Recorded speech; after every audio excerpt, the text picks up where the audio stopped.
এক নাস্তিকের 3টি প্রশ্ন ছিল।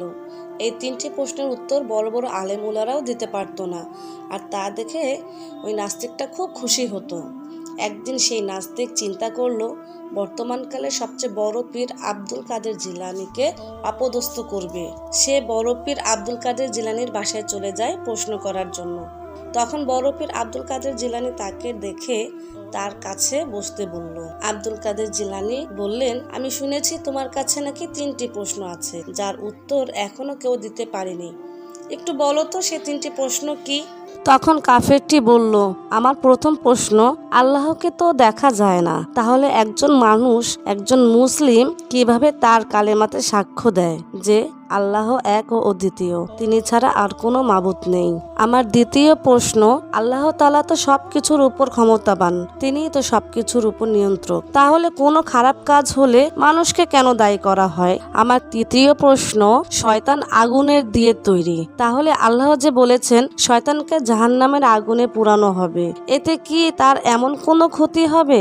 আগুন দিয়ে কি আগুনকে পুরানো যায়, বা আগুন দিয়ে কি আগুনকে শাস্তি দেয়া যায়?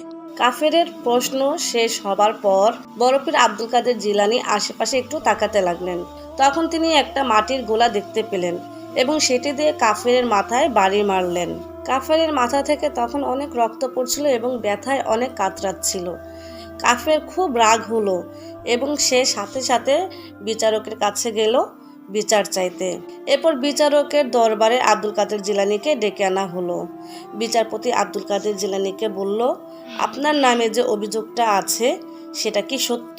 তখন জবাবে আব্দুল কাদের জিলানী বললেন, না, এটি সব মিথ্যে, আমি তো শুধু তার 3টা প্রশ্নের উত্তর দিয়েছি মাত্র। তখন বিচারপতি বললেন, হুজুর একটু বুঝিয়ে বলেন তো। তখন আব্দুল কাদের জিলানী বললেন, তার প্রথম প্রশ্ন ছিল, আল্লাহকে তো দেখা যায় না, তাহলে তাকে কিভাবে আমরা আমাদের মাবুদ মানি? এর উত্তর, আমার উপর আনা এই অভিযোগ, আমি যে তাকে আঘাত করেছি আর এর জন্য সে যে ব্যথা পেয়েছে, এর পক্ষে কি কোনো সাক্ষী আছে? তখন সেই কাফের বলল, এতে সাক্ষ্য লাগবে কেন? ব্যথা তো আমি পেয়েছি, কষ্ট তো আমি অনুভব করছি।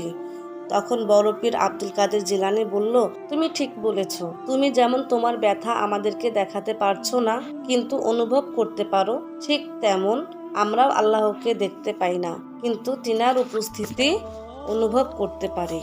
তিনার কুদরত চারিদিকে ছড়িয়ে আছে, আমরা তা মানি। কাফের হয়রান হয়ে বলে, আচ্ছা মেনে নিচ্ছি, এবার দ্বিতীয় প্রশ্নের উত্তর দিন। তখন আব্দুল কাদের জিলানী বলে, তোমার দ্বিতীয় প্রশ্ন ছিল, যা ঘটে সব আল্লাহর ইচ্ছায় ঘটে, তাহলে মানুষকে কেন দোষারোপ করা হয়? এর উত্তর, তুমি আমার উপর অভিযোগ এনেছ, এটা তো আমি করেছি, কিন্তু তোমার মতে এটা আল্লাহর ইচ্ছায় হয়েছে, তাহলে আমার দোষটা কোথায়? তাহলে তুমি আমার উপর অভিযোগ এনেছো কেন? তখন কাফের রাগ হয়ে বলে, আচ্ছা এটাও মেনে নিলাম। তখন আব্দুল কাদের জিলানী বলেন, তোমার তৃতীয় প্রশ্নটি হলো, শয়তান আগুনের তৈরি আর তাকে শাস্তি দেয়া হবে জাহান্নামের আগুন দিয়ে, তাহলে জাহান্নামের আগুন শয়তানকে কতটা কষ্ট দিতে পারবে? এবার বলো তো, তোমাকে আমি কি দিয়ে মারলাম? কাফের বলল, একটি মাটির গোলা দিয়ে। তখন আব্দুল কাদের জিলানী বলল, তুমি কিসের তৈরি? কাফের বলল, আমি মাটির তৈরি। তখন আব্দুল কাদের জিলানী বলল, দেখো, তুমি মাটির তৈরি আর তোমাকে মারা হয়েছে মাটির একটি গোলা দিয়ে, তাতে তোমার মাথা ফেটে রক্ত বের হয়ে গিয়েছে, তখন তুমি ব্যথা অনুভব করেছো, আর এভাবেই শয়তানকেও একইভাবে জাহান্নামের আগুন দিয়ে শাস্তি দেয়া হবে। এই হলো তোমার 3টি প্রশ্নের উত্তর। তখন কাফেরটি তার কাছে হার মেনে গেল এবং তার 3টি প্রশ্নের উত্তর পাওয়ার সাথে সাথে সে বুঝতে পারলো সত্যি আল্লাহ আছেন এবং আল্লাহই আমাদের মাবুদ। তিনি সাথে সাথে মুসলিম হয়ে গেলেন এবং ঈমান আনলেন।